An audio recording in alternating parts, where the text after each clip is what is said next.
Elliot had to patiently explain to me that I couldn't force someone to sue me if he didn't want to. Just like a few years later when Bob Corn Revere would have to explain to me that I couldn't force someone to arrest me. A few hours later, I did a national public radio show and hijacked my own interview to try to repeat the stuff I'd written about Kreskin. I was hoping he'd pretend to misunderstand again, and we could go to court. Unfortunately, I stayed well within my rights. Sadly, the NYT had already spent enough money to protect my opinion. I guess that's good. I had money to care for my parents as their health declined, and my children will have money for whatever recreational drugs are popular in 10 years.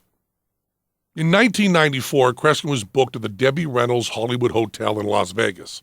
I know Carrie Fisher a bit, and if I'd known earlier that Kreskin was going to be booked, I would have given her a jingle and tried to have her mother fire him, but he was on the marquee before I noticed.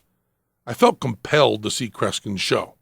Teller and I went with master magician Lance Burton, a showgirl buddy of mine, juggler and bullshit writer Michael Godot, and Godot's date, a professional, topless, mechanical bull rider. We know how to live. The showgirl wasn't showing, the topless bull rider was topped, and we were all sober and quiet. We also seemed to be the only ones who had bought tickets at full price. We got seated in the showroom, and the show didn't start. When it got way past starting time and the show still hadn't started, Teller and I get up to go to pee. When we came back from the men's room, an apologetic, white-haired maitre d' said, "You Mr. Penn and Teller? I've been told not to let you back in. I'm sure you guys understand professionally." We didn't understand professionally, and we politely told him we paid for our tickets, we weren't disorderly, and we were going to see the show. We walked past him and sat down. He followed us to the table. "You're going to have to leave." He had been ordered to get us out of the showroom before the show would start. We showed our Amex receipts and said politely, "I think you should call Metro." That's the cool way to say police in Vegas. I was hard about going limp. I've always wanted to do the passive resistance thing and be dragged away by police. I asked Lance Burton to use his big old cell phone to call a news photographer. We could Photoshop the pictures to black and white and add in police dogs. We were willing to fight for our right to see a shitty show. We sat and waited. No police and no show. There was no nervousness or anticipation in the showroom. Just us and a handful of people had been given complimentary tickets because they bought a buffet lunch or something. Finally, after longer than you'd wait for Guns N' Roses, the lights went down and Kreskin walked out on stage like a high school vice principal. Wow.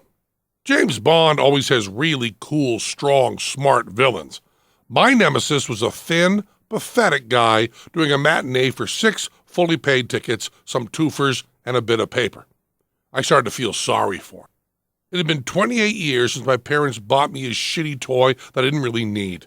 Maybe I should just get over it. I had won on every front. I'd publicly trashed him every chance I'd gotten. He backed down from the lawsuit. We were playing a bigger room in Vegas, and we hadn't been thrown out of his shitty little show. As he walked out on stage, I was ready to forgive him. If not for the first thing he said when he walked on stage, I bet I could have forgiven everything I saw in his shitty show that afternoon. I could have forgiven his boring card tricks done with incompetent sleight of hand, his name-dropping of Johnny Carson, David Letterman, Sammy Davis Jr., Regis Philbin, and Skitch Henderson. His clamming piano performances of Feelings and Superman's Can You Read My Mind.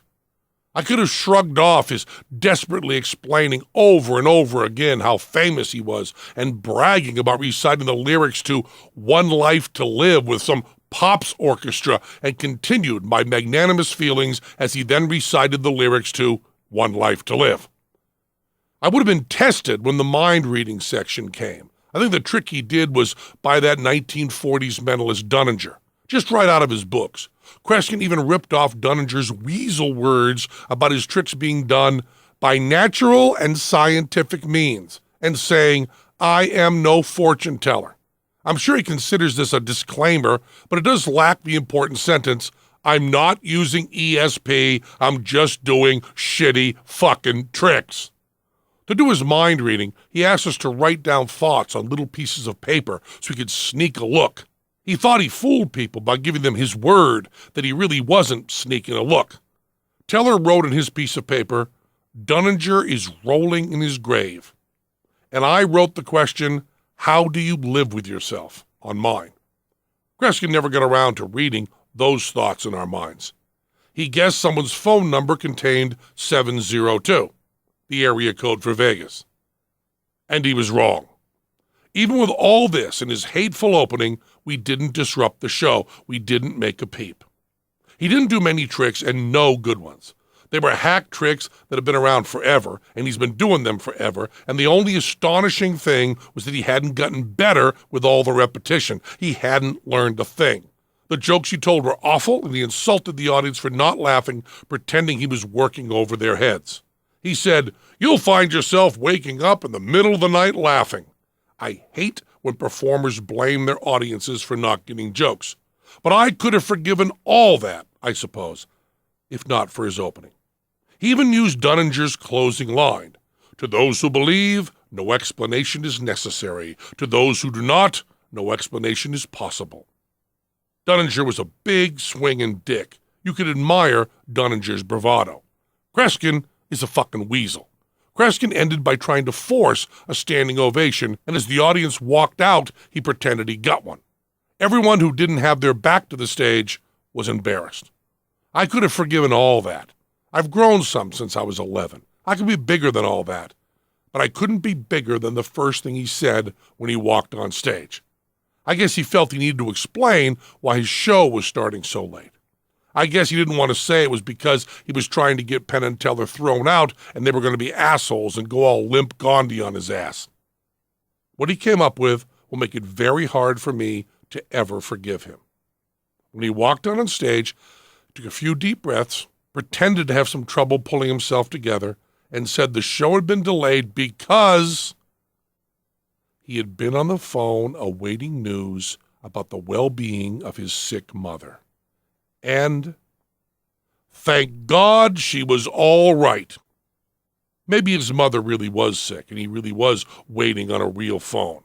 Maybe. It's possible, I guess. And it's possible that while he was worried sick about his elderly mother's health, he was putting her on hold and trying to get Penn and Teller thrown out of the Debbie Reynolds casino showroom. I suppose that's possible. I know what it's like to have a sick mother and worry about her. I know that all too well. When I was on the phone worried about my mom, I wasn't thinking about having people thrown out of anywhere. I was thinking about my mom. It's also possible that it wasn't Kreskin himself who decided that we had to go. Maybe while he was seeing about his poor mom, some middle manager decided that having Penn and Teller thrown out would give the boss some solace.